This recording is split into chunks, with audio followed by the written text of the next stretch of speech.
Benjamin Šeško stands 6'5" with a 60% aerial win rate.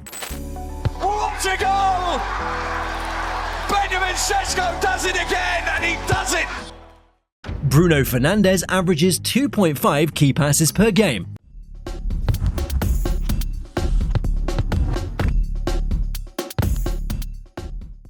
Together, they could form the most devastating duo in the Premier League. But why are pundits divided on whether this partnership will conquer or crumble under pressure? In this video, we'll break down the tactical blueprint that could make Šeško and Fernandes United's deadliest weapon. Benjamin Šeško wins 60% of his aerial duels and averages 2.61 per 90 minutes, numbers that stand out even among Premier League strikers. His height makes him a nightmare for centre-backs, but it's his movement in the box that turns crosses into goals. Bruno Fernandes completes 2.5 key passes per game, many of them whipped into dangerous areas, with the kind of precision that turns half chances into finishes. On paper, this looks like a perfect partnership, but United have seen big signings fail before.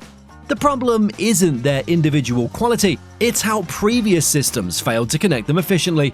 Fernandes has spent seasons dropping deep to compensate for defensive gaps, limiting his influence in the final third. Šeško thrived at Leipzig with quick service from wingbacks, but United's build-up has often been sluggish.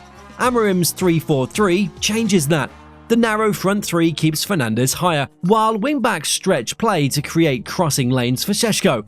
It's a system designed to exploit both players' strengths simultaneously.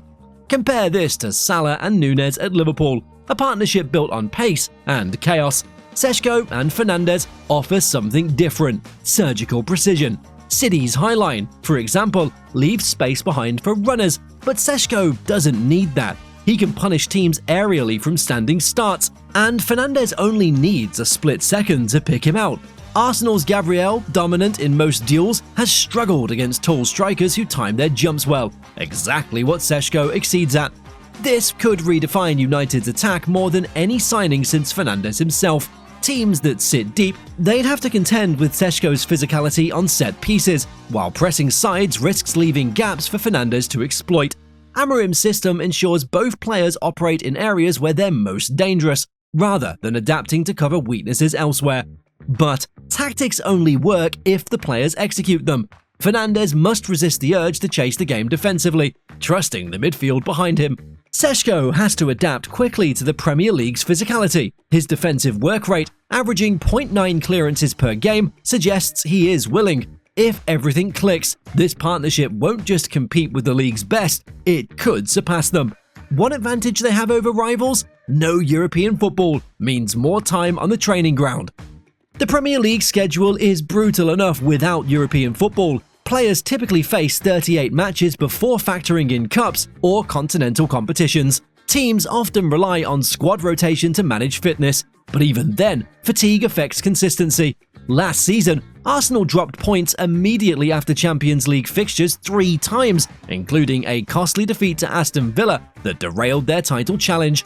Manchester City, despite their squad depth, suffered unexpected Premier League losses to Wolves, and Chelsea sandwiched between European nights. United won't have that problem this year. Without midweek European fixtures, Šeško gets something priceless: time. Most foreign imports need months to adjust to the league's physicality, but Šeško will have uninterrupted training weeks to fine-tune his movement and build chemistry with Fernandes. At Leipzig, he scored just 4 goals in his first 15 Bundesliga matches before exploding in the second half of the season, a pattern United can't afford. Extra sessions with Amorim could compress that adaptation period significantly. Fernandes stands to benefit even more, already covering more ground than any United player last season, 12.4 kilometers per 90. Fewer matches mean less wear on his 29-year-old legs, while preserving his creative output.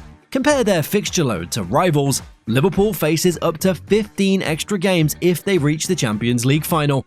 City could play 12 more in the Champions League. Even Tottenham, competing in the Champions League, adds travel and rotation headaches. United, by contrast, will have 14 free midweeks, enough for targeted recovery or tactical refinements mid-campaign. That consistency? It matters. When Fernandes started with at least 6 days rest last season, his pass accuracy jumped 4% and he created 1.2 more chances per game. But this advantage, it does have an expiration date. One poor winter could see United scrambling in domestic cups to salvage their season, negating the schedule benefit. And while rivals may tire, their European experience builds resilience. City's 2023 treble winners played 59 games. For United, the challenge isn't just using this time wisely, it's proving their progress against opponents who've mastered the art of balancing competitions. Against Arsenal in August, we'll see if freshness trumps experience. The Premier League's attacking hierarchy belonged to partnerships like Haaland-De Bruyne and Salah-Nunez, duos that blend speed, power, and creativity. Last season, United scored just 44 goals, their lowest tally in decades, failing utterly against top 6 sides. They managed only 2 goals in 4 matches against City and Arsenal combined, with Fernandes often isolated against packed defenses. Šeško's arrival changes the equation. At 6'5", he offers a physical mismatch against Arsenal's Gabriel, who lost 35% of his aerial duels last season. Compare that to Haaland, who won just 50% of his aerial battles. Šeško's 60% win rate, it suggests he could dominate in ways even the Norwegian can't. Fernandes faces different tests. Against City's Rodri, he'll need to exploit the space left when the Spaniard steps into midfield. Last season, Fernandes completed only 1.3 key passes per game against top 6 clubs, half his usual output. But with Šeško's movement, those numbers could spike. Liverpool's high line presents another opportunity. Virgil van Dijk wins 75% of aerial duels, but Šeško's leaping ability at crosses, it could force him into uncomfortable decisions. Fernandes thrives against pressing teams. His 12.4 km per 90 distance covered means he'll find pockets behind attacking fullbacks. What makes this duo unique? It's not just their skills, but their contrast to rivals. The Salah-Nunez partnership relies on chaos, Haaland-De Bruyne on ruthless efficiency. Šeško-Fernandes combine both. The Slovenian's 2.61 aerial wins per 90 surpasses Nunez's 2.1, while Fernandes's 2.5 key passes per game edges De Bruyne's 2.3 since 2022. Yet, questions remain. Šeško averages just 0.9 shots on target from 2.1 attempts, proof his decision-making lags behind his physical gifts. Fernandes must curb his tendency to force plays. His 18% cross accuracy last season wasted too many possessions.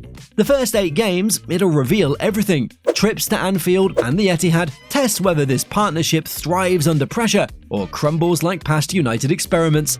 Rivals have systems honed over years. Šeško and Fernandes must click immediately. Their success hinges on more than stats. It's about mentality. Fernandes' leadership drove United to 3rd in 2020, but can he elevate a rookie striker while managing his own flaws?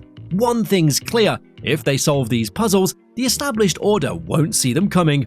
But partnerships aren't just about tactics or opponents, the human element matters just as much. The Šeško-Fernandes partnership could transform United's attack, but history warns against blind optimism. Šeško arrives with no Premier League experience, and United's record with big signings is concerning. Antony cost £85 million, but managed just 18 goal contributions in 2 seasons. Jadon Sancho's talent evaporated under the weight of expectations at Old Trafford. Šeško faces similar pressure. If he blanks in his first 5 games, the criticism starts immediately. His physicality fits the league, but adaptation isn't guaranteed. At Leipzig, he took months to find consistency, scoring just once in his first 9 Bundesliga appearances. United's fanbase won't accept that kind of slow start. Fernandes brings his own risk. While his creativity is undeniable, his temperament has disrupted partnerships before.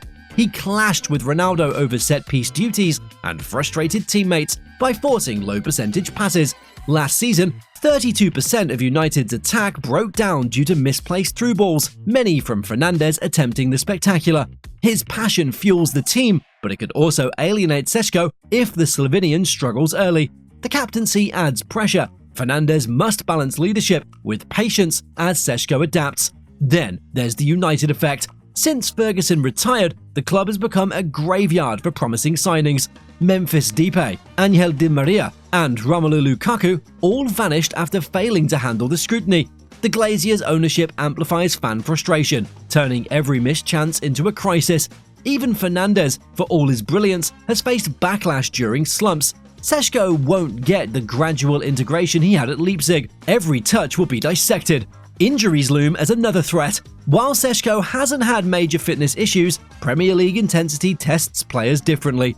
The physical demands of battling defenders like Van Dijk and Saliba weekly could take a toll. Fernandes, meanwhile, has played through knocks before, but at 29, his body can't sustain the same workload.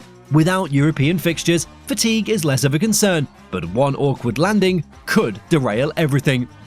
Yet, the rewards outweigh the risk. Šeško's aerial dominance offers United something no other striker in the league provides. Fernandes' vision complements him perfectly. If Amorim manages the pressure and fosters their chemistry, this duo could defy United's recent history. The biggest question isn't their talent, it's whether the club's environment will let them thrive. The Šeško-Fernandes partnership has the potential to elevate United, but dominance isn't guaranteed. If Šeško hits 25-plus goals and Fernandes delivers 15-plus assists, they could challenge for the title. Yet, rivals like Liverpool's Isaac Wirtz duo reminds us the league won't stand still. The tactical fit is there, but success guarantees on Šeško's adaptation and Fernandes' discipline. So, will this duo finally restore United's place at the top? Or will the pressure crack them like past experiments? Only the season will tell, but one thing's certain: Old Trafford is about to witness a partnership that could redefine their future.